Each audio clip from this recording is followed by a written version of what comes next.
झारखंड में साल 2024 में विधानसभा चुनाव प्रस्तावित है, लेकिन अभी से ही तमाम जो राजनीतिक दल हैं वो इस कवायद में जुट गए हैं। अगर सत्ताधारी दलों की बात करें तो जेएमएम, कांग्रेस और राजद ने तैयारियां लगभग शुरू कर दी हैं।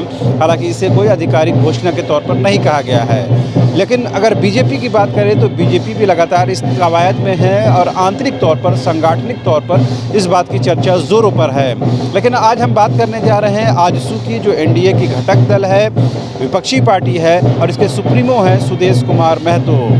इनके मुतालिक एक खबर आई कि कल सुदेश कुमार महतो ने दिल्ली में केंद्रीय गृह मंत्री अमित शाह से मुलाकात की है।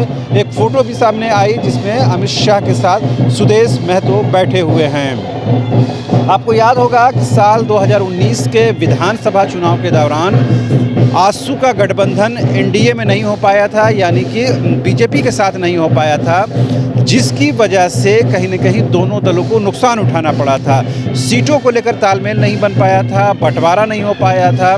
हालांकि ये मामला दिल्ली तक भी पहुंचा, लेकिन पैचअप नहीं हो पाया, जिसके बाद आजसू ने बीजेपी से अलग हट करके चुनाव लड़ा और इसका खामियाजा दोनों ही दलों को उठाना पड़ा और दोनों ही दल जो है वो सत्ता से बाहर हो गए।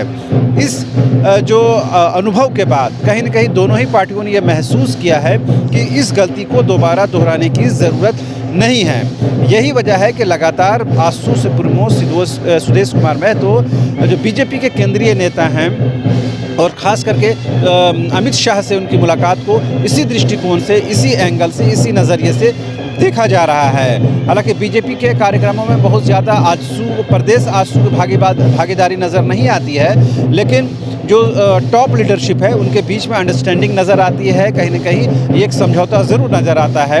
हालांकि 2024 के चुनाव से पहले इसकी आधिकारिक घोषणा भी ज़रूर होगी। लेकिन जिस तरह से दिल्ली में सुदेश कुमार महतो ने अमित शाह से मुलाकात की है, और जाहिर सी बात है झारखंड के वर्तमान राजनीतिक परिदृश्य पर चर्चा हुई है, क्योंकि इन दिनों झारखंड का जो राजनीतिक परिदृश्य है, जो वातावरण है, वो बेहद एक यूँ कह सकते हैं बेहद मुश्किल दौर से गुजर रही है। सत्ताधारी दल खास करके जेएमएम जो है वो कहीं न कहीं घिरती हुई नज़र आ रही है। उसके जो कार्यकारी अध्यक्ष हैं, राज्य के मुख्यमंत्री हेमंत सोरेन हैं, उनसे ईडी ने पूछताछ एक बार कर चुकी है और ख़बर ये है कि एक बार और पूछताछ हो सकती है। इसके हालांकि इसकी आधिकारिक सूचना या ऑफिशियल कंफर्मेशन नहीं है। इस बीच कई जो सत्ताधारी दल के लोग हैं वो कहीं न कहीं केंद्रीय जांच एजेंसियों के रडार पर हैं। कैबिनेट मंत्री आलमगीर आलम, जो टेंडर विवाद था साहेबगंज में, जामताड़ा हो या फिर पाकुड़ में जो संबंधित जो खनन के घोटाले के मामले चल रहे हैं, उस पर ईडी जाँच कर रही है। आलमगीर आलम साहब भी टेंडर घोटाले में आरोपी हैं, उस पर भी मामला चल रहा है। इस मामले में भी जो ईडी है उसकी नज़र बनी हुई है।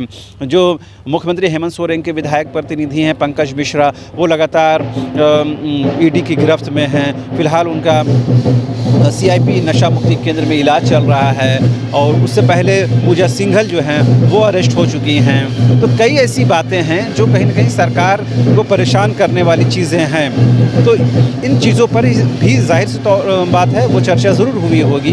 इस बीच जो सत्ताधारी दल हैं उनकी तरफ से जोहार यात्रा निकालने की तैयारी है, ताकि राज्य सरकार ने जो 3 साल में कामकाज किया है उस बारे में झारखंड की जनता को, झारखंड के वोटर को बताया जा सके।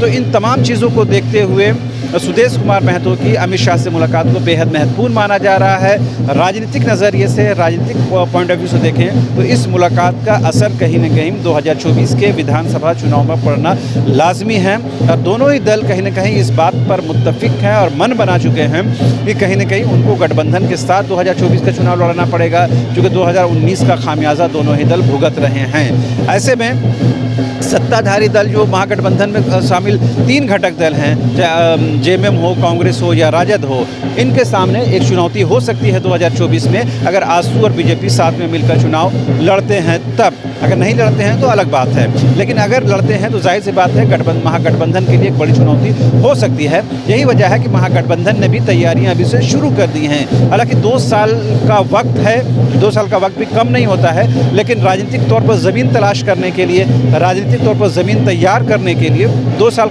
का वक्फा जो है बहुत ज़्यादा नहीं है। लिहाजा यही वजह है कि राजनीतिक दल जो है अपने अपने तौर पर तैयारियां कर रहे हैं। अब देखने वाली बात ये होती है, क्या 2024 के पहले जो एक्सपेक्टेशन है, जो राजनीतिक पंडित कह रहे हैं कि आसू बीजेपी के साथ चुनाव लड़ेगी, उसकी आधिकारिक घोषणा होती है कि नहीं। वर्तमान में महागठबंधन की सरकार जो 3 घटक दल हैं, वो क्या साथ में चुनाव लड़ने के लिए जाते हैं? क्योंकि पिछले दिनों राजद ने जिस तरह से सरकार को आंख दिखाई है और ये बताने की कोशिश की है कि उनके साथ सौतेला व्यवहार किया जा रहा है, उनको उनका हक और अधिकार नहीं मिल रहा है, ऐसे में क्या राजद इस महागठबंधन से बाहर होती है या नहीं होती है? कई स्पेकुलेशन है, कई चीज़ों पर बात हो सकती है, लेकिन आज बात सिर्फ आसू सुप्रीमो सुदेश महतो की अमित शाह से मुलाकात पर हो रही है और इस मुलाकात को बेहद महत्वपूर्ण माना जा रहा है। झारखंड की राजनीति के लिहाज से, एनडीए को इंटैक्ट करने के लिहाज से, आसू का बीजेपी के साथ चुनाव लड़ने के लिहाज से और 2024 के विधानसभा चुनाव के लिहाज से। तो हमारी कोशिश ये है कि तमाम चीज़ों पर हम आपको अपडेट कराते रहें। जो भी राजधानी रांची में हो, झारखंड के किसी भी हिस्से में हो या दिल्ली में झारखंड की राजनीति का क्या असर होता है, वहाँ क्या कुछ इक्वेशन बनते हैं, क्या कुछ कवायद होती है, उन तमाम चीज़ों पर हमारी पैनी नज़र है। हमारी कोशिश बस यही है कि जो भी खबरें आप तक पहुँचे वो तथ्यात्मक रूप से सही हों। फिलहाल मुझे और मेरे कैमरा सहयोगी कुणाल को दीजिए इजाज़त। नमस्कार।